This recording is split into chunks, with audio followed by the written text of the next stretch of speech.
Welcome to Civically Minded. I'm Lainey Peterson, your host. I'm here with Mr. Daniel Lupker, Mr. Kit Cabello, and our new guy, Faze. He is running the board for us, and we're so grateful to have him here. Thank you so much for being here.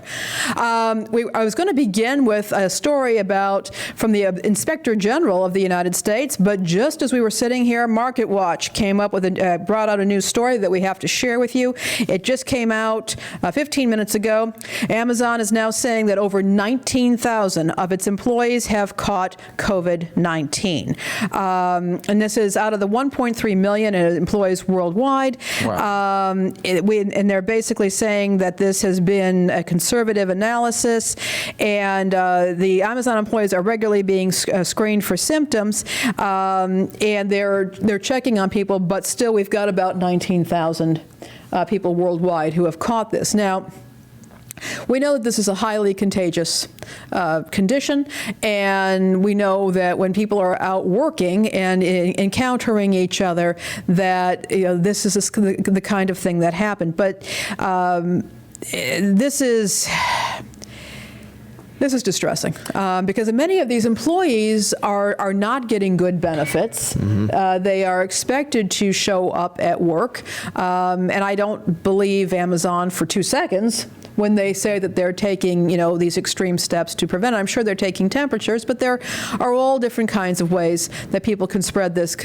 illness. We've been hearing from Amazon workers who have a very different perspective on the kind of precautions that are happening. And if a person can lose their job by staying home, or more importantly, lose any kind of income so they can't pay their rent or they can't pay their bills, well, they might be kind of tempted to take ibuprofen before coming into work. Right. Yeah. Bring that fever down. It's not that difficult to bring a fever down. By the way, how many people did you say work at Amazon? We've got out of 1.37 million in employees worldwide. And so this is what's been going on. And again, I mean, many of the people have not been caught having the condition. That's an awful lot of workers.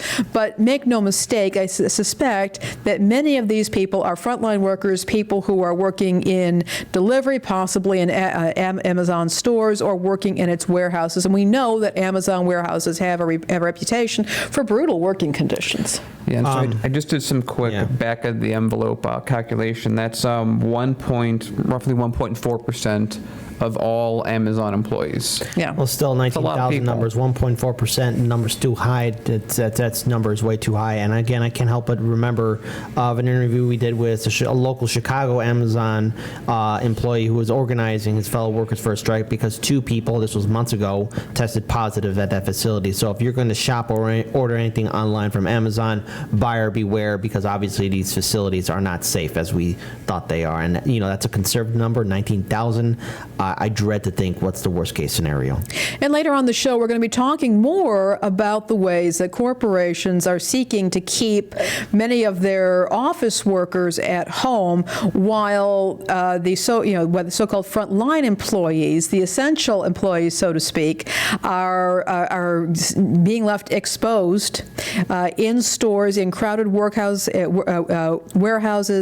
and they're being exposed not only to viruses of various types, but also hostile behavior from other people, in which the stores admit that they cannot protect their workers against. And the CDC has come out and said, don't even try to enforce mask bans, because mask requirements, because as we know, it's too dangerous for the workers who might be hit or worse by store customers. It's such a crazy thing that we're in an era where we're simultaneously developing a vaccine for a virus faster than ever in history, and yet I don't read in the past people so fervently demanding that they not protect themselves.